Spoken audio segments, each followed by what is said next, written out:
Hello friends, मेरे channel Naresh Joshi को subscribe करने के लिए रेड कलर के सब्सक्राइब बटन को प्रेस कीजिए। जैसे ही मेरी वीडियो अपलोड होते ही आपको नोटिफिकेशन मिल जाए, उसके लिए बेल आइकन को प्रेस कीजिए।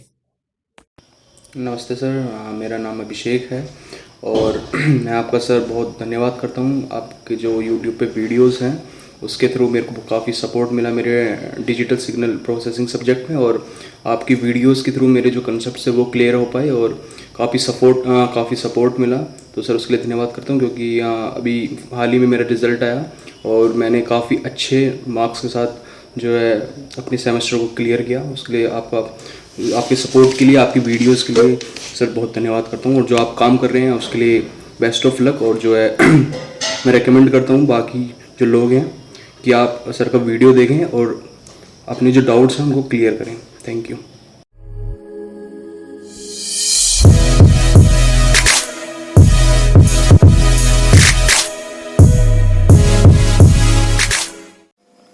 Hello everyone, welcome to Naresh Joshi channel. Friends आज हम जो स्टडी करने वाले हैं, जो हम पढ़ने वाले हैं, वो हम डिजाइन स्टेप पढ़ने वाले हैं इंसर्शन लॉस मेथड के। ठीक है ना, क्योंकि एग्जाम में बहुत सारे problem insertion loss based method पे पूछते हैं। ठीक है ना, तो क्या हमको कुछ ना कुछ डाउट रहता है, तो मैंने एक कुछ सिंपल स्टेप बनाए। ठीक है, वो अब न्यूमेरिकल टू न्यूमेरिकल थोड़े बहुत वेरी हो सकते हैं, बट फिर भी एक आपको मोटा मोटा आइडिया जिसको बोलते हैं कि बेसिक्स आइडिया जो आपको मिल जाएगा। ठीक है ना, उसके अकॉर्डिंग आपको ये प्रॉब्लम आप सिंप्लीफाई कर सकते हो। ठीक है ना, तो कुछ स्टेप्स मैंने बनाए हैं, उस स्टेप को अगर आप फॉलो करोगे तो कोई भी प्रॉब्लम आप सोल्व कर सकते हो। एटलीस्ट ये स्टेप आप फॉलो करके आपको इतना आइडिया है कि हाँ, हमको एग्जाम में इस हर न्यूमेरिकल के लिए अगर कोई question insertion loss based method का है तो हम ऐसे सोल्व कर सकते हैं फ्रेंड्स। ठीक है, चलो स्टार्ट करने से पहले मैं आपको एक रिक्वेस्ट कर लेता हूँ फ्रेंड्स, जिन्होंने अभी तक चैनल को सब्सक्राइब नहीं किया, please friends subscribe our channel. ठीक है, वीडियो को लाइक कीजिए अगर वीडियो पसंद आ रहा है। ठीक है, और ज्यादा से ज्यादा शेयर कीजिए फ्रेंड्स। देखो, ज्यादा से ज्यादा लाइक करो, ज्यादा से ज्यादा शेयर करो, और इसको जिन्होंने अभी तक सब्सक्राइब नहीं किया है शेयर कीजिए फ्रेंड्स। ज्ञान बांटोगे तो बढ़ेगा ज्ञान, याद रखिए। ठीक है ना, चलो स्टार्ट करते हैं। ये हमारे कुछ design steps for insertion loss method. ठीक है, अब इंसर्शन लॉस मेथड में हमारे पास दो टाइप के रहते हैं। एक होता है बटरवर्थ फिल्टर, जिसको हम बोलते हैं मैक्सिमम फ्लैट। ठीक है, बटरवर्थ, और एक होता है हमारा चेबीशेव। ठीक है ना, तो बटरवर्थ फिल्टर को हम मैक्सिमम फ्लैट बाय बिनोमियल भी बोलते हैं। ठीक है, तो क्वेश्चन आपको ये दोनों लैंग्वेज पकड़ के रखना है, या बटरवर्थ बोलेगा या बिनोमियल बोलेगा या फिर आपको मैक्सिमम फ्लैट बोलेगा। ठीक है, और चेबीशेव का क्वेश्चन रहेगा तो उस केस में आपको क्या बोलेगा कि चेबीशेव बोलेगा या फिर इक्वी रिपल बोलेगा। ठीक है ना, ये याद रखिए, या इक्वल रिपल बोलेगा। ठीक है ना, तो ये क्वेश्चन रहेगा। जैसे वो क्वेश्चन आपको दिया हो, अब वो क्वेश्चन कोई भी हो सकता है, हाई पास होता है, लो पास होता है, बैंड पास होता है, बैंड रिजेक्ट होता है। ठीक है, किसी भी टाइप का फिल्टर हो सकता है, बट हमको फर्स्ट क्या करना है, पहले प्रोटोटाइप लो पास फिल्टर ही डिजाइन करना है। ठीक है, और स्लो पास फिल्टर को हम किस में कन्वर्ट कर सकते हैं, हाई पास में कन्वर्ट कर सकते हैं। ठीक है ना, तो फर्स्ट हमारा मोटो क्या रहता है कि we will follow the common steps, then we will go for the whatever our step is, that means we will go for the our required circuit. मतलब कहने का मतलब क्या है कि हम बेसिक स्टेप्स पहले हम फॉलो करेंगे, बेसिक्स के अकॉर्डिंग हम सर्किट को डिजाइन करेंगे, और उसके बाद उसको हम जिसके अकॉर्डिंग हमको रिक्वायर सर्किट पूछा है, जैसे हाई पास हो तो उसको हाई पास में कन्वर्ट कर लेंगे, बैंड पास हो तो बैंड पास में कन्वर्ट, लो पास हो तो लो पास के अंदर ही रखेंगे, सिंपल सा। ठीक है ना, तो चलो आइए सबसे पहले, तो जब भी कोई भी क्वेश्चन न्यूमेरिकल आपको गिवन है, ठीक है, तो सबसे फर्स्ट आपको क्या करना है, फिल्टर का इम्पीडेंस क्या गिवन है वो नोट डाउन कर लेना है। ठीक है ना, नॉर्मली 50 ओम रहता है, लेकिन न्यूमेरिकल है भाई, थ्योरेटिकल क्वेश्चन में कुछ भी घुमा के कुछ वैल्यू चेंज भी कर सकते हैं, ऐसा कोई फिक्स नहीं है। उसके बाद आपको क्या पकड़ना है, वहां पे कट ऑफ फ्रीक्वेंसी पकड़नी है, क्या कट ऑफ फ्रीक्वेंसी गिवन है। फिर जनरल फ्रीक्वेंसी जो हमारा जिसके आपका इंसर्शन लॉस गिवन होगा वो फ्रीक्वेंसी आपको पकड़नी है। ठीक है, ये एक पैरामीटर निकालना, दूसरा, तीसरा। ठीक है, उसके बाद आपको इंसर्शन लॉस निकालना है। ठीक है ना, क्या गिवन है, ये चारों पैरामीटर आपको पकड़ना है। अब ये चारों पैरामीटर अगर मैक्सिमम फ्लैट फिल्टर रहेगा तो ये चारों पैरामीटर आपको मिल जाएंगे। बट अगर आपका यहाँ पे हाई पास फिल्टर हो गया, ठीक है, तो चारों पैरामीटर के साथ साथ आपको क्या करना है, सबसे पहले बेसिक कैलकुलेट करनी होगी, ओमेगा निकालना पड़ेगा। ओमेगा क्या होगा, एफ अपॉन ओमेगा सी लो पास फिल्टर रहेगा, और हाई पास रहेगा तो एफ सी अपॉन एफ रहेगा, वो हाई पास के लिए। और अगर हाई पास रहेगा तो वहां पे के की वैल्यू, अगर बटरवर्थ रहेगी, ये बटरवर्थ फिल्टर रहेगा तो के की वैल्यू हमेशा क्या रहेगी, 1 रहेगी। ठीक है ना, और अगर यहाँ पे चेबीशेव रहेगा, ठीक है, तो उसमें के की वैल्यू क्या होगी, √10 raise to RPL LDB upon 10 -1, ठीक है। ये वाला फॉर्मूला आपके वहाँ पे यूज होगा के की वैल्यू निकालने के लिए, ठीक है ना। उस केस में आपको ये रिपल की वैल्यू क्या होगी, गिवन होगी, ठीक है ना। 3 dB 0.5 dB ऐसा कोई ना कोई रिपल आपको गिवन रहेगा, ठीक है। वही रिपल अपने को फॉलो करना पड़ेगा फ्रेंड्स, ठीक है। उसके बाद आपको कहाँ जाना है, स्टेप 1 पे आ जाना है। स्टेप 1 आपका क्या रहेगा, find the order of the filter. आपको सबसे पहले वहां को क्या निकालना है, एन निकालना है, ठीक है। तो एन निकालने के लिए हमारा एक सिंपल सा इंसर्शन लिस्ट बेस्ड फॉर्मूला है, ये फॉर्मूला आपको फॉलो करना है फ्रेंड्स, ठीक है ना, क्लियर। तो ठीक है, तो ILDB into 10 log 1 plus K square omega 2⁻n। ये अब ये किसके लिए फॉर्मूला फ्रेंड्स, आपको बता देता हूँ।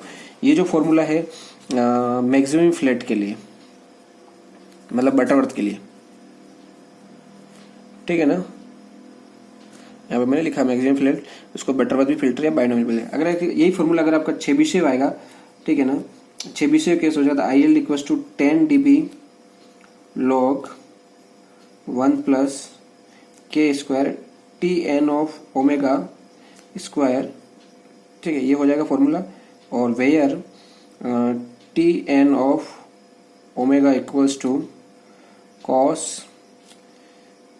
in bracket n, then again cos inverse of omega bracket closed when omega is less than 1, and second cos hyperbolic n cos hyperbolic inverse omega then when omega is greater than 1। ये वाला formula Chebyshev के लिए होगा। किसके लिए होगा, Chebyshev वाला case होगा, क्लियर। चेबीशेव या फिर इक्विरिपल, तो उस केस में आपका ये फॉर्मूला यहाँ पे यूज होगा, ठीक है ना, ऑर्डर निकालने के लिए। और आपको यहाँ पे चेक करना पड़ेगा कि ओमेगा की वैल्यू कैसे निकालोगे, ये फॉर्मूला यूज करें। लो पास रहेगा तो ये, हाई पास रहेगा तो ये, ठीक है ना फ्रेंड्स। तो ये ओमेगा का, तो उसके अकॉर्डिंग अगर ओमेगा लेस देन 1 रहेगा तो आपका TNM स्क्वायर की जगह ये वैल्यू पुट कर देना है। अगर ओमेगा की वैल्यू ग्रेटर देन 1 रहेगा तो आपको TNM इसकी जगह ये वैल्यू TN ऑफ ओमेगा की जगह ये वैल्यू पुट कर देना है। उसके बाद सेकंड स्टेप आपको क्या करना है, कंपोनेंट निकालना है कोफिशिएंट टेबल से, ठीक है ना। अभी कोफिशिएंट टेबल क्या रहेगी ये आपको मैं बता देता हूँ। ये आपको डायरेक्ट एग्जाम में आप मांग सकते हो। अगर देखो मैक्सिमम फ्लैट फिल्टर रहेगा तो ये वाला कोफिशिएंट टेबल रहेगा, ठीक है ना, क्लियर। यहाँ से n के लेके 1 से लेकर 10 तक आपको दिया हो, तो जो भी आपके एलिमेंट्स है उस वैल्यू में, जैसे फॉर एग्जांपल यहाँ पे n इक्वल्स टू 5 है, तो यहाँ पे कितने एलिमेंट्स मिलेगा, G1 G0 से G0 की वैल्यू हमेशा 1 रहती है। देखो यहाँ पे लिखा G0 इक्वल्स टू फिक्स है, ठीक है 1। तो G1 की वैल्यू क्या हो जाएगी, ये होगी 6180, G2 की वैल्यू 1.6180, G3 2.00 और G4 1.6180, G5 0.6180, ठीक है, ये हो गया। और G6 इक्वल टू 1, जैसा आपका ऑर्डर ऑफ फिल्टर मिलेगा उसके अकॉर्डिंग आप करेगा। ये किसके लिए, मैक्सिमम फ्लैट मतलब बटरवर्थ फिल्टर, बिनोमियल फिल्टर के लिए भी, ठीक है। और अगर आपका चेबीशेव आता है या फिर इक्विरिपल आता है तो उस केस में आपके दो केस बनते हैं, एक तो 0.5 dB रिपल वाला होगा या फिर 3.0 dB रिपल होगा। जो भी रिपल होगा उसके अकॉर्डिंग आपको ये टेबल यूज करना है। इसको हम बोलते हैं कोफिशिएंट टेबल, ठीक है ना। ये सभी कोफिशिएंट से ये आपको वहां से मिलेगा। जैसे आपको फिल्टर का ऑर्डर मिल गया 3, तो 3 के अंदर ये एलिमेंट्स आपको लिखने पड़ेंगे और यहाँ पे 3 के अंदर ये एलिमेंट्स आपको लिखने पड़ेंगे, ठीक है, क्लियर। तो ये टेबल आपको यूज करना है, एग्जाम में याद रखना है। तो वहां से आपको क्या मिल जाएगा, ये सब किस पे डिपेंड होगा, कोफिशिएंट n पे डिपेंड होगा। n की वैल्यू जैसे 5 आई तो वहां पे हमारा G1 G2 G3 निकलेंगे, G4 G5 और G6 ये हम लिख लेंगे। अगर आपको कैलकुलेट भी करना है एग्जाम में न्यूमेरिकल, ठीक है ना, ये तो ये वाला फॉर्मूला आप यूज कर सकते हो। लेकिन ये फॉर्मूला क्यों यूज करना, क्यों टाइम वेस्ट करना है खाली पीली, ठीक है ना, अननेसेसरी, ठीक है ना। तो बेटर कि आपको टेबल एग्जाम डिमांड करो, आपको एग्जामिनर देगा और ये फॉर्मूले में वैल्यू मतलब आपको डायरेक्ट वैल्यू मिल रही है, तो आप क्यों अननेसेसरी इस फॉर्मूले में जा रहे हो। तो डायरेक्ट वहां से वैल्यू लिख लो जो आ रही वैल्यू, ठीक है। आपको n पता चलने के बाद वैल्यू डायरेक्ट लिख सकते हो, मैंने बताया कैसे लिखना है अभी, ठीक है। ये और भी आपको एग्जाम में हम जब अभी हम न्यूमेरिकल सॉल्व करेंगे ना नेक्स्ट वीडियो में, तब आपको क्लियर हो जाएगा, आप वीडियो देखना, ठीक है ना। उसके बाद आता है हमारा स्टेप नंबर 3। स्टेप नंबर 3 क्या होता है, हमारा इम्पीडेंस एंड फ्रीक्वेंसी ट्रांसफॉर्मेशन है। उसके अंदर मैंने एक टेबल ड्रॉ किया है, ठीक है ना। ये थोड़ा सा जब प्रॉब्लम सोल्व करेंगे जब ज़्यादा क्लियर होगा, लेकिन फिर भी मैं आपको समझा देता हूँ। तो फर्स्ट हम क्या करेंगे, जो भी हमको लो पास प्रोटोटाइप डिजाइन करेंगे उसके लिए हमारे को पहला क्या मिलेगा, L मिलेगा और C मिलेगा, स्टार्टिंग हमारा कंपोनेंट। अगर हमारा उसको फिर लो पास डिजाइन करते हम L/C फ्रीक्वेंसी ट्रांसफॉर्मेशन क्या करेंगे, L/ओमेगा C कर देंगे।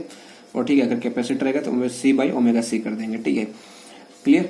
और अगर ये आपका रहेगा, मान लो अगर मुझे हाई पास चाहिए तो मैं यहाँ पे एल को क्या कर दूंगा, एल का किस में कन्वर्ट हो जाएगा, एल कैपेसिटर में कन्वर्ट हो जाएगा और उसकी वैल्यू क्या हो जाएगी 1 upon omega C divide by L, ठीक है ना।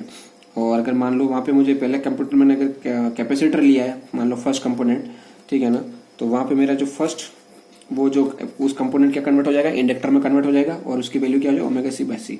हाई पास के लिए, बैंड पास के लिए सेम ऐसा ही रहेगा, ठीक है ना, ये बैंड स्टॉप के लिए रहेगा, ये बैंड पास के लिए ये आप नोट डाउन कर लो, ठीक है। ये नोट्स अगर आपको लगता है तो मेरे यूट्यूब चैनल के अंदर नीचे एक टेलीग्राम का मैंने चैनल बना रखा है, उसमें मैंने नोट्स अपलोड कर दूंगा मैं, तो वहाँ पे वो लिंक पे आप क्लिक करके आप चैनल ज्वाइन कर लेना फ्रेंड्स।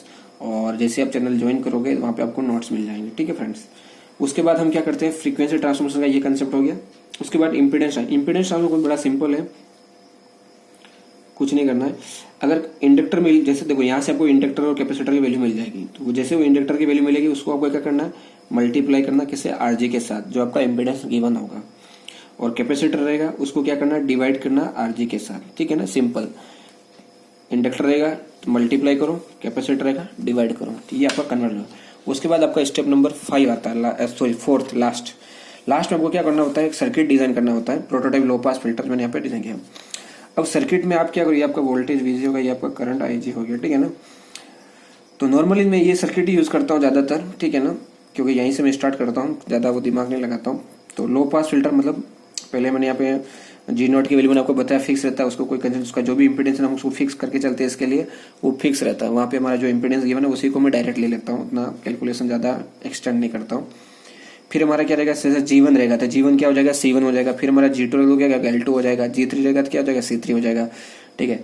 अब यही सर्किट को हम ऐसे भी ड्रॉ कर सकते हैं, ठीक है ना। पहले हम L1 लेंगे, G1 लेंगे, यहाँ पे देखो, ठीक है ना, G0 रहेगा, G0 फिर L1 G1 फिर C2 L3 G3, ठीक है ना। ये कंफ्यूज नहीं होना, ये आपको जब प्रॉब्लम सोल्व करेंगे तब आपको क्लियर समझ में आएगा कि सर्किट कैसे ड्रॉ करता है, ठीक है ना। हाँ, मैं आपको एक आइडिया बता देता हूँ, मैं नॉर्मली क्या करता हूँ, सर्किट यही यूज करता हूँ, बेसिकली आपको बता देता हूँ, ठीक है ना। अगर जब मैं लो पास फिल्टर का प्रॉब्लम सोल्व करता हूँ तो मेरी स्टार्टिंग हमेशा मैं कैपेसिटर से स्टार्ट कर देता हूँ, और जब मैं हाई पास का फिल्टर का प्रॉब्लम सोल्व करता हूँ तो मैं फर्स्ट एलिमेंट जो मतलब जो G1 की वैल्यू है ना, वो मैं सबसे पहले इसकी C कंसिडर करता हूँ, ठीक है। और जब लो पास रहेगा और जब हाई पास रहेगा तो G1 की वैल्यू में हमेशा L1 कंसिडर करता हूँ, ठीक है, क्लियर। और ड्राइंग के अंदर अगर लो पास रहेगा तो मैं शंट कंपोनेंट से स्टार्ट करूंगा यहाँ से, ठीक है। और ठीक है ना, कहाँ से स्टार्ट करूंगा, शंट कंपोनेंट से। अब कंपोनेंट कुछ भी हो सकता है, सी हो, इंडक्टर हो, उसे कोई लेना देना नहीं, ठीक है ना। नॉर्मली सी आता है, पता नहीं जो भी आया देख सकते हो, ठीक है ना। और अगर ये हाई पास रहेगा तो सीरीज कंपोनेंट से आपका स्टार्टिंग होगा, ये तो फिक्स रहेगा ही रहेगा ये दोनों। उसके बाद हमारा सीरीज कंपोनेंट आना स्टार्ट हो जाएगा, उसके बाद चलता रहेगा C1 L2 C3 L4, ठीक है ना, C5। फिर अगर इधर रहेगा तो for example L1 C2 L3 C4 L5, ठीक है ना। तो ऐसा ये क्वेश्चन सोल्व होगा। अब न्यूमेरिकल देखोगे तो आपको क्लियर हो जाएगा फ्रेंड्स, ठीक है। तो आप मेरे नेक्स्ट जो वीडियो से प्रॉब्लम बेस्ड है, मैंने मैक्सिमम फ्लैट फिल्टर भी मैंने प्रॉब्लम लिए हैं, 26 से भी लिए हैं। Thank you very much friends. Expect करता हूँ कि आपको स्टेप समझ में आ गए होंगे। आप इसको 2-3 बार देखो, ध्यान से समझो, आपको क्लियर हो जाएंगे। ये स्टेप लिख लो तो आपको प्रॉब्लम सोल्व करने में इजी रहेगा। बाद में आपको जब जैसे ये स्टेप्स आप प्रॉब्लम को इंटर रिलेट करोगे ना तो आपको क्लियर हो जाएंगे। Thank you very much friends. और जिन्होंने अभी तक चैनल सब्सक्राइब नहीं किया, बार बार बोल रहा हूँ क्योंकि भैया मैं तुम्हारे लिए मेहनत कर रहा हूँ, तो आप लोग इतना तो काम कर ही सकते हो। एक सब्सक्राइब का छोटा सा काम है, बटन दबाना है, ठीक है ना। तो इतना आप कर ही सकते हो, ठीक है। Thank you very much friend. Thank you Naresh Joshi.